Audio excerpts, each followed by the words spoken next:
Hello friends, स्वागत है आपका वाईपी एजुकेशन ट्रिक चैनल पर। दोस्तों, मेरे इस चैनल पर आपको UP board plus Uttarakhand board, चाहे आप यूपी बोर्ड के हो या हो उत्तराखंड बोर्ड के, दोनों बोर्डों का बेटा सिलेबस जो है वो आपका समान है। चाहे आप क्लास 11 एग्रीकल्चर के स्टूडेंट हैं या फिर 12 एग्रीकल्चर, दोनों क्लासों की वीडियो लगातार मेरे चैनल पर बेटे अपलोड हो रही हैं। तो बेटे, इस वीडियो में हम बात करेंगे क्लास 11 एग्रीकल्चर की एग्रोनॉमी की। एग्रोनॉमी में बेटे हमारा ये तीसरा चैप्टर है, धान की खेती। और धान की खेती में बेटे हमने पार्ट 1 है वो पार्ट 1 कंप्लीट कर लिया है। अब हमारा ये पार्ट 2 है। तो इसमें बेटे एक एक नंबर वाले क्वेश्चन, जो दो दो नंबर वाले क्वेश्चन आपके सिलेबस में पूछे जाते हैं, उन क्वेश्चनों को आज हम पढ़ेंगे। और इस वीडियो में बेटे अब तक के 10 साल तक के आए हुए क्वेश्चन हैं, सभी क्वेश्चनों को मैंने एक ही इस वीडियो में इंक्लूड करा है। तो आप टेंशन बिल्कुल भी ना लें, शुरू से लेकर वीडियो को लास्ट तक देखना, सारे डाउट्स आपके क्लियर हो जाएंगे। जितने भी क्वेश्चंस अब तक आए हुए हैं वो सारे क्वेश्चन मैं आपको करा दूंगा, किसी भी प्रकार की आप टेंशन ना लें। और बेटे आपको बताना चाहूँगा कि आप मेरे चैनल पे अभी तक नए हैं या आपने अभी तक मेरे चैनल को सब्सक्राइब नहीं करा है, तो आप नीचे रेड कलर के सब्सक्राइब बटन को सब्सक्राइब बटन पर क्लिक कर लें और बराबर में बेल आइकन की घंटी है उसको भी प्रेस कर लें। अगर बेटे आप चैनल को सब्सक्राइब करते हैं और बेल आइकन की घंटी को प्रेस नहीं करते हैं तो बेटे आपके पास नोटिफिकेशन जो है वो नहीं जाएगा। इसलिए सब्सक्राइब करने के साथ साथ में आपको बेल आइकन की घंटी को भी प्रेस करना होता है, जिससे बेटे आपके पास नोटिफिकेशन अच्छे से पहुंच जाएगा, समय से आपके पास नोटिफिकेशन पहुंच जाएगा। तो हम बिना किसी देरी के अब करते हैं, देखिए वीडियो की शुरुआत। तो बेटे देखिए, क्लास की बात करें तो क्लास 11 एजी है, एग्रोनॉमी आपका सब्जेक्ट है, चैप्टर है आपका 3 धान की खेती। तो क्या पढ़ रहे हो बेटे, आप पढ़ रहे हो धान की खेती। धान की खेती को तो मैं आपको समझा चुका हूं और ये पार्ट 2 है। इसमें बेटे हम इंपॉर्टेंट क्वेश्चनों की बात करेंगे। तो आपको बताना चाहूँगा बेटे, मेरे चैनल पे आपको सारे सब्जेक्ट, जितने भी सब्जेक्ट हैं आपके 5 सब्जेक्ट हैं, देखिए एग्रोनॉमी, फिजिक्स, मैथ, बॉटनी और इंजीनियरिंग, टोटल कुल मिला के सभी सब्जेक्ट आपको मेरे चैनल पे उपलब्ध है और आपको मिल जाएंगे। तो बेटे मुझसे जुड़ने के लिए मेरा व्हाट्सअप नंबर है 8650415957। इस व्हाट्सअप नंबर पे आप संपर्क कर सकते हैं और आप अपने परिवार वाईपी एजुकेशन ट्रिक चैनल, ये आपका अपना परिवार है बेटे, अपने परिवार के साथ जुड़कर आप अपनी अच्छे से तैयारी कर सकते हैं। आप चाहोगे चैप्टर बाय चैप्टर वीडियो प्राप्त करना और आप चाहोगे चैप्टर बाय चैप्टर नोट्स को लेना, तो बेटे नोट्स की भी प्रॉब्लम आपकी सॉल्व कर दी जाएगी, किसी भी प्रकार की कोई भी समस्या नहीं आएगी। तो समझिए, देखिए फर्स्ट क्वेश्चन बेटे, इसमें देखिए फर्स्ट क्वेश्चन आपकी स्क्रीन पर है। क्वेश्चन कह रहा है कि भाई संकर धान की 2 उन्नतशील प्रजातियों के नाम बताओ। तो आपको बताना था कि संकर धान की 2 उन्नतशील प्रजातियां कौन कौन सी हैं। ये क्वेश्चन एग्जाम में पूछा गया है। तो बेटे आपका एक हो जाएगा, देखिए संकर धान 1 और नरेंद्र संकर धान 2। ये 2 प्रजातियां आपको कम से कम 2 प्रजातियां तो धान की याद होनी चाहिए। कैसी पूछ रहा है यहाँ पे, उन्नतशील। क्वेश्चन ये था संकर धान की 2 उन्नतशील प्रजातियों के नाम बताइए। तो आपका आंसर क्या हो जाएगा, पंत संकर धान 1 और नरेंद्र संकर धान 2। 2 प्रजातियां आपको 100% बेटे याद करनी होंगी। अगला क्वेश्चन कह रहा है कि समानता रोपित धान की पौध कितने दिनों की होती है। अब देखो यहाँ पे कॉमन सेंस लगाओ और आप बताइए कि समानता रोपित धान की जो पौध है वो कितने दिनों की होती है। तो जल्दी से कमेंट करिए, इसका आंसर बताइए आप कि समानता रोपित धान की पौध कितने दिनों की होती है। जल्दी से कमेंट करिए और आप मैच करिए मेरे आंसर से। क्या आप यही आंसर सोच रहे हैं? दिन बताइए बेटे, समानता रोपित धान की पौध कितने दिनों की होती है, जल्दी से कमेंट करिए इसका राइट आंसर। देखिए कितने दिनों की होती है बेटे, आपका आंसर हो जाएगा 20 से 25 दिन। कितने दिन? 20 से 25 दिन, बिल्कुल करेक्ट आंसर है। 20 से 25 दिन इसका राइट आंसर है। अब बेटे चलते हैं आगे की ओर। देखो अगला क्वेश्चन क्या कह रहा है, अगला क्वेश्चन भी अच्छा क्वेश्चन है। स्टेम F34 क्या कह रहा है, स्टेम F34 किस फसल में खरपतवार नियंत्रण हेतु प्रयोग किया जाता है। 1 नंबर का क्वेश्चन है, क्वेश्चन मिस नहीं करना है। कह रहा है स्टेम F34 किस फसल में खरपतवार नियंत्रण हेतु प्रयोग किया जाता है। तो बेटे आपका आंसर क्या हो जाएगा, आपका आंसर हो जाएगा धान। आपका आंसर क्या हो जाएगा बेटे, धान। अभी तक आपने वीडियो को लाइक नहीं करा तो प्लीज वीडियो को लाइक करिए और वीडियो की लिंक को सभी दोस्तों में अपने शेयर कर दीजिए। आपको देखिए वाईपी एजुकेशन ट्रिक चैनल पर आपको पूरे सिलेबस की कंप्लीट तैयारी कराई जा रही है, तो बिल्कुल भी आप टेंशन ना लें। अगला क्वेश्चन है, देखिए अगला क्वेश्चन बेटा है कि 1 हेक्टेयर क्षेत्रफल में लगी धान की नर्सरी से कितने हेक्टेयर क्षेत्रफल में धान की रोपाई की जा सकती है। जैसे आप धान की रोपाई करने से पहले, जैसे धान की आप रोपाई करते हो तो इससे पहले आप क्या डालते हो भाई, बीज डालते हो, धान का नर्सरी तैयार करते हो आप। तो देखो कह रहा है कि 1 हेक्टेयर क्षेत्रफल में, अगर आप उस नर्सरी को 1 हेक्टेयर क्षेत्रफल में धान की नर्सरी को लगाते हैं तो आपको ये बताना है कि जो 1 हेक्टेयर क्षेत्रफल में जो आपने नर्सरी लगाई है वो कितने क्षेत्रफल में धान की रोपाई के काम आ सकती है, कितने धान, कितने बीघे में या कितने हेक्टेयर में। देखिए हेक्टेयर में पूछ रहा है, बीघे में नहीं पूछ रहा, कितने हेक्टेयर में वो रोपाई हो सकती है। तो जल्दी से कमेंट करिए इसका राइट आंसर क्या होगा बेटे, कितने में बताइए। चलिए बेटे इसका जो राइट आंसर हो जाएगा वो हो जाएगा 15 हेक्टेयर। कितना बेटा हेक्टेयर हो जाएगा, 15 हेक्टेयर। इसका करेक्ट आंसर कितना, 15 हेक्टेयर। अगर आप 1 हेक्टेयर क्षेत्रफल में धान की नर्सरी को लगाते हो तो रोपाई के समय, जब आप रोपाई करोगे, धान को लगाओगे, रोपोगे, तो उस समय 15 हेक्टेयर का जो क्षेत्रफल है खेत का, उसके लिए हो जाएगी, काफी है। ठीक है, तो आंसर ध्यान रखना आप, 15 हेक्टेयर। अगला क्वेश्चन देखिए, अच्छा क्वेश्चन है, वेरी वेरी इंपॉर्टेंट क्वेश्चन है। इस क्वेश्चन को आप सुनहरी डायरी में नोट करिए, डायरी में बेटे नोट करिए, very very important question. Question कह रहा है कि धान के प्रमुख खरपतवारों के नाम बताओ। तो आपको धान के प्रमुख खरपतवार याद होने चाहिए। गेहूं के मैंने भी आपको खरपतवार बताए थे और इसमें देखिए धान के खरपतवार भी बता रहा हूं। ये बेटे जंगली धान, क्या हो जाएगा, एक हो जाएगा जंगली धान, दूसरा है बेटा सरहबारी, तो दूसरा क्या हो जाएगा, सरहबारी। तीसरा बेटा है मोंथा लहसुआ, तो क्या हो जाएगा, मोंथा लहसुआ। तो बेटे इस प्रकार से देखिए हमने 5 क्वेश्चन है वो कवर कर लिए। अब चलते हैं आगे की ओर, देखते हैं हमारे नेक्स्ट इंपॉर्टेंट क्वेश्चन क्या है। चलिए बेटे समझिए नेक्स्ट क्वेश्चन। अगला क्वेश्चन देखिए आपकी स्क्रीन पर है। अगला क्वेश्चन कह रहा है बेटा कि एजोला का प्रयोग किस फसल में किया जाता है। देखो अच्छा क्वेश्चन है, इंपॉर्टेंट क्वेश्चन है। क्वेश्चन कह रहा है कि एजोला का प्रयोग किस फसल में किया जाता है। तो आपका राइट आंसर क्या हो जाएगा भाई, जो एजोला एनाबीना है उसका प्रयोग किसके खेती के लिए किया जाता है, किस फसल के लिए किया जाता है। तो आपका बेटा जो राइट आंसर हो जाएगा वो हो जाएगा धान। किसमें बेटे, धान में। क्वेश्चन कह रहा था कि एजोला का प्रयोग किस फसल में किया जाता है। पूरा नाम है एजोला एनाबीना, और एजोला एनाबीना का प्रयोग किया जाता है बेटे धान के खेत में या धान के फसल के लिए। क्वेश्चन कह रहा है कि एजोला का प्रयोग किस फसल में किया जाता है, तो आप लिखोगे धान की फसल में। आगे लिख लो इसमें बेटे, क्या लिखोगे, धान की फसल में। ये हो जाएगा इसका राइट आंसर। अगला क्वेश्चन देखो क्या कह रहा है, ये बेटे इंपॉर्टेंट क्वेश्चन है, very very most important question है ये। क्वेश्चन कह रहा है कि धान में लगने वाले कीटों के नाम बताओ। जो धान में कीट लगते हैं वो कौन कौन से कीट लगते हैं। तो देखो धान में लगने वाले कीट, पहला कीट है बेटे पत्ती लपेटक। जो पत्ती लपेटक कीट है वो भी धान का कीट है। नेक्स्ट है सैनिक कीट, तो बेटे सैनिक कीट भी धान का कीट है। नेक्स्ट है गंधी कीट, तो गंधी कीट भी किसका कीट है, धान का कीट है, धान में लगने वाला। नेक्स्ट है तना भेदक, तो तना भेदक भी धान में लगने वाला कीट है। तो क्वेश्चन यहाँ से पूछा जा सकता है आपसे कि आप ये बताओ धान में लगने वाले कीटों के नाम बताओ। तो देखो मैंने आपको 4 कीट बताए। पहला बताया देखो पत्ती लपेटक, और दूसरा मैंने आपको बताया है सैनिक कीट, और तीसरा मैंने आपको बताया है गंधी कीट, और चौथा मैंने आपको कीट बताया वो बताया है तना भेदक। अगला क्वेश्चन भी काफी हद तक काफी अच्छा क्वेश्चन है। क्वेश्चन कह रहा है कि विश्व के 2 प्रमुख धान उत्पादक देशों के नाम बताओ। विश्व के पूछ रहा है यहाँ पे, किसके, विश्व के पूछ रहा है, ना कि भारत के।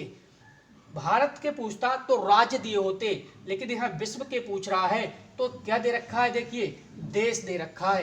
क्वेश्चन को ध्यान से पढ़िएगा तब आप आंसर को दीजिएगा। विश्व के 2 प्रमुख धान उत्पादक देशों के नाम बताओ। तो देखो पहला जो है वो हो जाएगा आपका चीन। चीन में कितना 190 मिलियन टन, इसकी कितनी उत्पादकता दर है 190 मिलियन टन। दूसरा हो जाएगा आपका भारत। भारत कितना 120 मिलियन टन। तो आपके विश्व के 2 प्रमुख अगर देशों की बात करें, धान उत्पादक देशों की बात करें, तो आपका करेक्ट आंसर क्या हो जाएगा बेटा चीन और भारत। चीन में कितना 190 मिलियन टन और भारत में कितना 120 मिलियन टन। अब समझो अगला क्वेश्चन। अगला क्वेश्चन देखिए कह रहा है कि धान गेहूं और उड़द कौन कौन सी बेटे फसल है। देखो धान है, गेहूं है और उड़द है। धान गेहूं उड़द कितने वर्ष का फसल चक्र है, कितने वर्ष का फसल चक्र है। क्या कह रहा है धान गेहूं उड़द कितने वर्ष का फसल चक्र है। तो आपका करेक्ट आंसर क्या होगा जल्दी से कमेंट करिए। धान गेहूं उड़द कितने वर्ष का चक्र है, जल्दी से कमेंट करिए बेटे। इसका देखिए राइट आंसर क्या हो जाएगा 1 वर्ष का। राइट आंसर बेटे कितना हो जाएगा, क्या हो जाएगा 1 वर्ष का। इसका करेक्ट आंसर क्या होगा 1 वर्ष का। धान गेहूं उड़द कितने वर्ष का फसल चक्र है, तो बेटे वो है 1 वर्ष का फसल चक्र है। अगला क्वेश्चन समझिए। अगला क्वेश्चन बहुत ही अच्छा क्वेश्चन है, बहुत प्यारा क्वेश्चन है। क्वेश्चन कह रहा है कि धान की नर्सरी, यहाँ पे देखिए नर्सरी होगा, धान की नर्सरी कितने प्रकार की होती है। तो धान की नर्सरी होती है बेटे 3 प्रकार की। कितने प्रकार की 3 प्रकार आपको ध्यान रखने हैं। धान की नर्सरी बेटे कितने प्रकार की 3 प्रकार की होती है धान की नर्सरी। कौन कौन सी, एक देखिए पहले नंबर पे है भाई गीली नर्सरी। दूसरा होता है देखिए सूखी और तीसरे नंबर पे है डोपिंग विधि। तो धान की नर्सरी कितने प्रकार की होती है 3 प्रकार की, ध्यान रखना गीली सूखी व डोपिंग विधि। अब बेटे इसी क्रम को बढ़ाते हैं आगे, देखते हैं नेक्स्ट इंपोर्टेंट क्वेश्चन हमारे क्या है। ये बेटे अगला क्वेश्चन समझिए। अगला क्वेश्चन आपकी स्क्रीन पर है, कह रहा है डोपोंग नर्सरी से आप क्या समझते हैं। बेटे डोपोंग नर्सरी से आप क्या समझते हैं ये क्वेश्चन है। तो समझो इस विधि में बेटे क्या होता है ना कि पक्के फर्श, देखो क्या होता है पक्के फर्श और पॉलीथीन चादरों के ऊपर पौध तैयार की जाती है। इस विधि को हम कहते हैं डेपोंग नर्सरी। क्वेश्चन आपसे पूछा जा सकता है कि आप ये बताओ डेपोंग नर्सरी क्या है। तो आप क्या बताओगे कि इस विधि में पक्के फर्श होते हैं। बेटे फर्श कैसे होते हैं, पक्के फर्श होते हैं और पॉलीथीन की चादरों के ऊपर जो पौध है वो पौध तैयार की जाती है, ये आपको बताना है। अगला क्वेश्चन देखिए क्या है। अगला क्वेश्चन है कि संकर धान के जनक का नाम बताओ। संकर धान के कौन जनक हैं, संकर धान के आपको जनक बताना है। तो देखो दे रखा है युवान लोंगपिंग, युवान लोंगपिंग, ये कौन है, ये बेटे संकर धान के जनक हैं। अगला क्वेश्चन है संकर धान की प्रमुख भारतीय जातियां बताइए। संकर धान की प्रमुख भारतीय जातियां बतानी है। तो देखो APRH1, APRH2 और MGR1, KRH1 तथा KRH2, ये कैसी जातियां हैं, संकर धान की प्रमुख भारतीय जातियां हैं। अगला क्वेश्चन है कि भाई स्वर्ण चावल क्या है। स्वर्ण चावल क्या है, देखो यह चावल नवीनतम, कैसा, यह चावल नवीनतम एवं अनुवांशिक, यह चावल कैसा नवीनतम एवं अनुवांशिक रूप से प्रवर्धित जाती है। इसी को हम क्या कहते हैं, स्वर्ण चावल कहते हैं। अब देखो 1 नंबर का क्वेश्चन यहाँ से और भी पूछा जा सकता है, आपसे पूछा जा सकता है कि जो स्वर्ण चावल के जनक हैं वो कौन है। तो देखो स्वर्ण चावल के जो जनक हैं वो बेटे जनक हो जाएंगे, चलिए इधर लिख दे रहा हूँ स्वर्ण चावल के जनक। यहाँ पे स्वर्ण चावल के जो जनक हैं वो जनक का नाम है बेटा इंगो, क्या नाम है, इंगोपाट्रिकुस, इंगोपाट्रिकुस, आपको बेटे दिखाई दे रहा है इंगोपाट्रिकुस। 1 नंबर का क्वेश्चन है, यहां से पूछा जा सकता है कि भाई स्वर्ण चावल के जनक बताओ। तो स्वर्ण चावल के जो जनक हैं वो कौन है, इंगोपाट्रिकुस, ये स्वर्ण चावल के जनक हैं। इसके बाद अगर ये पूछा जाए कि इंगोपाट्रिकुस कहाँ के हैं, तो आपको बताना है ये है स्विट्जरलैंड के, कहाँ के, स्विट्जरलैंड। तो स्विट्जरलैंड के हैं ये इंगोपाट्रिकुस, इन्हें स्वर्ण चावल का जनक कहा जाता है। क्या कहा जाता है? सोरठ चावल का जनक कहा जाता है। किसे? एंगोपाट्रिकुस को। अब चलते हैं नेक्स्ट क्वेश्चन की ओर, देखते हैं बेटे अगला क्वेश्चन हमारा क्या है। चलिए बेटे अगला क्वेश्चन समझिए। अगला क्वेश्चन भी अच्छा क्वेश्चन है। देखो क्वेश्चन कह रहा है कि खैरा रोग के लक्षण बताओ। खैरा रोग के क्या लक्षण है और नियंत्रण, उसको कंट्रोल कैसे करोगे? अगर फसल पे खैरा रोग प्रेजेंट है, खैरा रोग की बीमारी हो चुकी है, तो उसकी पहचान क्या है? तो बेटे पहचान के लक्षण आपसे पूछ रहा है। इसके साथ साथ में खैरा रोग को आप कंट्रोल कैसे करोगे, तो आपको कंट्रोल करने के उपाय भी पता होने चाहिए। तो समझो बेटे, सबसे पहले हम समझेंगे खैरा रोग के इसके लक्षण क्या हैं। तो समझो, देखो लक्षण क्या है बेटा, यह रोग खेत में जस्ते या जिंक की कमी के कारण होता है। तो एक नंबर का क्वेश्चन यहाँ से ये पूछा जा सकता है आपसे कि जो खैरा रोग है वो किसकी कमी के कारण होता है। तो आपका आंसर क्या हो जाएगा? आपका आंसर हो जाएगा जस्ते या जिंक की कमी के कारण खैरा रोग होता है। आगे समझो इसके लक्षण क्या हैं, कैसे पता करोगे कि पौधे पे खैरा रोग है। देखो इसमें नई पत्तियों का जो आधार है वो आधार पीला पड़ जाता है। आपको नई पत्तियां जो निकलेंगी उसका आधार कैसा दिखाई देगा? पीला दिखाई पड़ेगा, पीला हो जाता है। इसमें पत्तियों पर लाल भूरे रंग का, कैसा? लाल भूरे रंग या फिर कत्थई रंग के धब्बे बनते हैं। क्या होता है बेटा?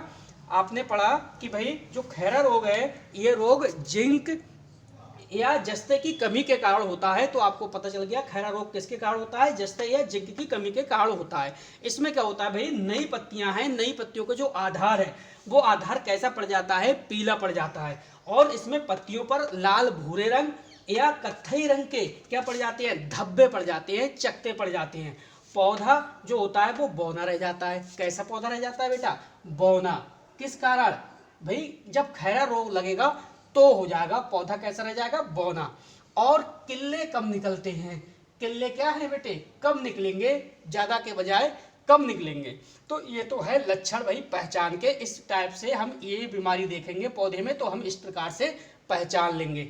अब जब पहचान लेंगे तो भाई रोकथाम के उपाय भी तो करेंगे। हाँ बिल्कुल करेंगे, कंट्रोल भी करना है, नियंत्रण भी करना है आपको, और रोकथाम के उपाय। तो क्या कैसे उपाय करोगे भाई, कैसे कंट्रोल करोगे, इस चीज को आप समझो। देखो सबसे पहले फसल में बुवाई से पहले 20 से 25 किलोग्राम जिंक सल्फेट प्रति हेक्टेयर की दर से, समझ लो, ध्यान रखो इस बात को। फसल में बुवाई से पहले, कब? फसल में बुवाई से पहले कितना? 20 से 25 किलोग्राम, कितना? 20 से 25 किलोग्राम जिंक सल्फेट प्रति हेक्टेयर की दर से, जिंक सल्फेट प्रति हेक्टेयर की दर से देना चाहिए। अथवा अगर आप ये ना कर पाओ तब, अथवा फिर क्या करना चाहिए?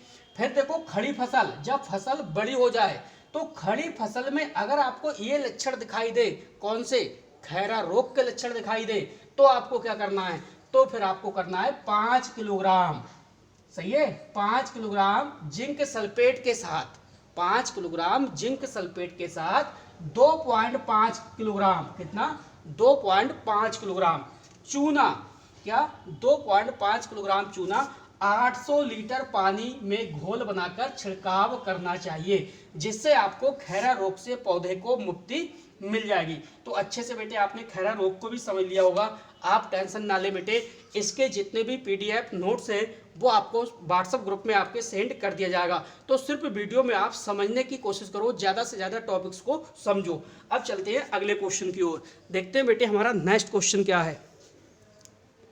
चलिए बेटे अगला क्वेश्चन समझिए। अगला क्वेश्चन है आपका नील हरित शैवाल। तो बेटे जो नील हरित शैवाल है ये वेरी इंपॉर्टेंट क्वेश्चन है। आपको बता दूं जो आपका सब्जेक्ट है बॉटनी, कौन सा सब्जेक्ट है बेटे? बॉटनी, वनस्पति विज्ञान।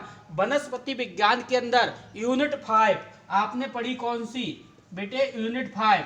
यूनिट 5 में दे रखा है ब्लू ग्रीन एल्गी। क्या दे रखा है? ब्लू ग्रीन एल्गी, यानी उसकी अगर हिंदी की बात करें तो नील हरित शैवाल। तो बेटे अगर ये एग्रोनॉमी में टॉपिक नहीं आया, लेकिन जो आपकी बॉटनी है उसमें ये टॉपिक 100% आएगा। 100% लिख लो, ब्लू ग्रीन एल्गी इस बार आपको मार्क्स दे के जाएगी। 100% ये क्वेश्चन आएगा नील हरित शैवाल। कुछ भी करके आ जाए, नील हरित शैवाल से कुछ ना कुछ आपसे इस बार पूछा जाएगा। अगर एग्रोनॉमी में नहीं आता है तो ये बॉटनी में 100% क्वेश्चन देखने को मिलेगा। तो बेटे बिल्कुल ध्यान से समझो आप अच्छे से। देखो क्वेश्चन है नील हरित शैवाल। अब नील हरित शैवाल के लिए समझिए बेटे, नील हरित शैवाल की कई प्रजातियां, देखो नील हरित शैवाल की क्या कह रहे हैं, कई प्रजातियां वायुमंडलीय नाइट्रोजन का स्थिरीकरण करके मृदा उर्वरता को बनाए रखने या बढ़ाने का कार्य करता है। अब समझो, जैसे आपको पता है कि जो नाइट्रोजन है, नाइट्रोजन अगर एटमॉस्फेयर की बात करें, हम वातावरण की बात करें तो कितने परसेंट है, 78%। आपको पता है नाइट्रोजन वातावरण में कितना है, 78%। तो आपको एक कॉमन सेंस ये लगाना है कि भाई जो नील हरित शैवाल है, नील हरित की शैवाल की बहुत प्रजातियां हैं, कई सारी प्रजातियां हैं जो क्या करती हैं, जो स्वतंत्र वातावरण होता है, जो आपका एटमॉस्फेयर है, इस स्वतंत्र वातावरण में जो नाइट्रोजन है उसका क्या करती हैं, उसका स्थिरीकरण करके जो मिट्टी है, जो मृदा है, उसकी उर्वरता शक्ति यानी मिट्टी की फर्टिलिटी, मिट्टी की सॉइल फर्टिलिटी को क्या करते हैं, वो बढ़ाने का कार्य करते हैं और बनाए रखने का कार्य करती है। जैसे कि देखो आपने समझा, लिखा भी है कि भाई नील हरित शैवाल की नई प्रजातियां वायुमंडलीय नाइट्रोजन का स्थिरीकरण करके मृदा उर्वरता, किसका, सॉइल की फर्टिलिटी, मृदा उर्वरता को बनाए रखने या फिर बढ़ाने का कार्य करती है। इतनी बात समझ गए आप? क्या समझे? आप समझे कि भाई नील हरित शैवाल की कई प्रजातियां हैं जो वायुमंडल की स्वतंत्र नाइट्रोजन को क्या कर लेती हैं, उसका स्थिरीकरण करके मृदा की उर्वरा शक्ति को बनाए रखती हैं या बढ़ाने का कार्य करती हैं। आगे समझो, देखो बेटे इसमें मुख्यतः दो चीजें याद रखनी है। इसमें मुख्यतः एनाबीना कॉमा नॉस्टॉक, ये आपको दो ध्यान रखनी है, एनाबीना तथा नॉस्टॉक। अगर आपसे यहाँ से एक नंबर का क्वेश्चन पूछा जाए कि आप नील हरित शैवालों के नाम बताइए, दो नील हरित शैवालों के नाम बताइए, तो बेटे दो नील हरित शैवालों के नाम क्या हो जाएंगे, नाम हो जाएंगे आपके एनाबीना और नॉस्टॉक। तो आपको ध्यान रखना है कि जो एनाबीना नॉस्टॉक है वो दो नील हरित शैवालों के नाम हैं। तो यहाँ से भी क्वेश्चन पूछा जा सकता है। देखो आगे समझो, इसमें मुख्यतः एनाबीना नॉस्टॉक वायुमंडल से, किससे, वायुमंडल से, एटमॉस्फेयर से 15 से 45 किलोग्राम, कितना, 15 से 45 किलोग्राम तक नाइट्रोजन का स्थिरीकरण करने की क्षमता रखती है। ध्यान रखो भाई, दो ऐसे नील हरित शैवाल आपको मिल गए जैसे एनाबीना और नॉस्टॉक, जिनकी जो क्षमता होती है वो कितनी होती है, वायुमंडल से 15 से 45 किलोग्राम, कितना, 15 से 45 किलोग्राम तक नाइट्रोजन का स्थिरीकरण करने की क्षमता होती है। आगे समझो, इसकी अच्छी बढ़वार के लिए क्या करना चाहिए, इसकी अच्छी बढ़वार के लिए 2 से 10 सेंटीमीटर, कितना, 2 से 10 सेंटीमीटर तक पानी खेत में आपको बनाए रखना है। कितना, 2 से 10 सेंटीमीटर तक पानी हमेशा खेत में अपने बनाए रखना है।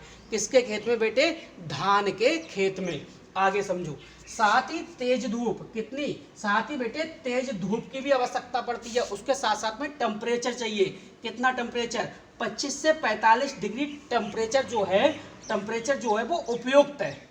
क्लियर? आगे समझो, आगे अब आपको एक लाइन ये लिखनी है, बीएजी कल्चर की 10 किलोग्राम, कितना, 10 किलोग्राम मात्रा धान की रोपाई के बाद कब, खड़े खेत में बिखेर देते हैं। अब यहां से समझो, इसकी अच्छी क्रियाशीलता के लिए, अच्छी रिएक्टिविटी के लिए क्या करना है भाई, खेत में हरी खाद, कैसी खाद, खेत में हरी खाद या गोबर की खाद का प्रयोग अधिक उपयुक्त है। तो बेटे इस प्रकार से देखिए, नील हरित शैवाल आपके अच्छे से समझ में आ गया होगा। वेरी वेरी इंपॉर्टेंट क्वेश्चन है नील हरित शैवाल। अगर एग्रोनॉमी में नहीं आता है कोई टेंशन नहीं है, आपको बॉटनी में 100% ये क्वेश्चन देखने को मिलेगा। अब बेटे चलते हैं आगे की ओर, देखते हैं हमारा नेक्स्ट क्वेश्चन क्या है। तो बेटे अभी तक आपने वीडियो को लाइक नहीं करा, प्लीज़ वीडियो को लाइक करिए, वीडियो की लिंक को अपने सभी दोस्तों में शेयर भी कीजिए। चलिए बेटे, अगली हेडिंग हमारी है फसल चक्र। तो बेटे फसल चक्र को आप अच्छे से समझिए। अगर आपने फसल चक्र नहीं समझा तो बेटे आपका कृषि पढ़ना बिल्कुल बेकार है। फसल चक्र क्या है? देखो फसल चक्र ये है, आप एक ही समय में, ठीक है, और आप क्या है अपने खेत के अंदर फसल को बार बार चेंज करके लगाना है। यानी फसल चक्र की अगर हम इंग्लिश में बात करें तो भाई इंग्लिश में बोलते हैं क्रॉप रोटेशन। क्रॉप रोटेशन में क्या होता है भाई फसल चक्र में कि अपने खेत के अंदर फसल को बार बार चेंज करके आपको लगाना है। चेंज करके इसलिए लगाना है, फसल को बार बार बदलकर आपको इसलिए लगाना है कि जो खेत है, जो उसकी मिट्टी है, मिट्टी की भाई उर्वरा शक्ति है वो नष्ट ना हो पाए। अगर आप कहीं एक फसल को एक से अधिक बार बार, जैसे अगर मैं बात करूं, एक फसल धान है आपके पास, एक गन्ना है और एक गेहूं है, 3 फसलें हैं और आप लगातार इन्हीं 3 फसलों का चेंज कर रहे हैं। कहीं धान लगा दिया तो फिर गेहूं, फिर गन्ना, धान गेहूं गन्ना, आप ये बार बार 3 ही फसल ले रहे हैं। तो इससे क्या होगा बेटा, जो मिट्टी है, जो खेत है, खेत की मिट्टी है, उसकी जो उर्वरा शक्ति है, वो नष्ट हो जाएगी।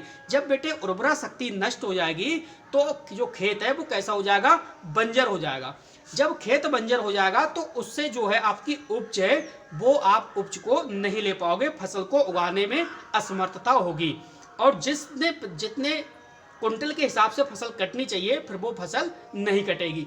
तो आपको करना क्या है भाई, आपको हर बार में फसल को चेंज करके लगाना है, बदल के लगाना है, जिससे खेत की मिट्टी की जो उर्वरा शक्ति है वो नष्ट ना हो।